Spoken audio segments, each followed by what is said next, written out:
وبرکاتہ۔ آج مجھے جس موضوع پر لکشائی کرنے کا موقع ملا ہے اس کا عنوان ہے تعلیم نسواں۔ تعلیم نسواں کے معنی ہے عورتوں کی تعلیم۔ اسی طرح سے مردوں کے ساتھ عورتوں کی تعلیم حاصل کرنا بہت ضروری ہے۔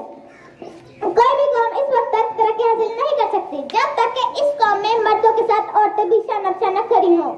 مرد اور عورت زندگی کی گاڑی کے دو پہیے ہیں۔ ظاہر ہے کہ زندگی کی گاڑی کے دونوں پہیے صحیح طور پر کام نہیں کریں گی، وہ کبھی بھی اپنی منزل مقصود تک نہیں پہنچ سکے گی۔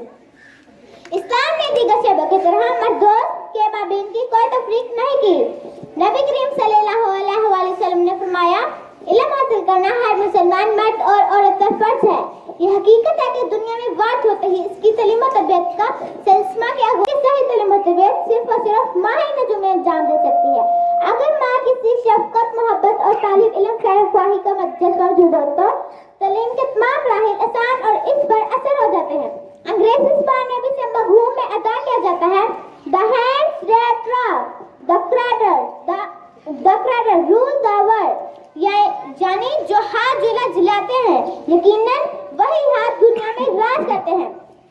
تعریف کے ساتھ اس قول کی تصدیق کرتے ہیں۔ آج اس دنیا کے حالات پر نظر ڈالے تو پتہ چلے گا کہ دنیا کیسے انقلابات سے دو چار ہے۔ یہ سچ ہے کہ عورت کو دنیا میں مختلف کردار نبھانے ہوتے ہیں، کبھی ماں بن کر، کبھی بیوی کے روپ میں اور کبھی بیٹی بن کر۔ ان تمام ادراج میں اس کی ذمہ داریاں بھی تبدیل ہو جاتی ہیں۔ ان تمام ادراج میں اس کی کامیابی کے ساتھ عورت کا تعلیم یافتہ ہونا اس بات کا ثبوت ہے کہ لوگوں کی تعلیم و تربیت میں کہیں نہ کہیں کوئی خاصی ضرور بن کر رہ جاتے ہیں۔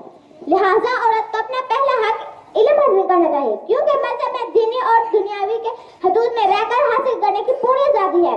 آج کی عورت معاشرے میں اپنے حد اور پردے میں رہ کر ہر میدان میں کامیابی حاصل کر سکتی ہے۔ وما الینا الا البلاغ۔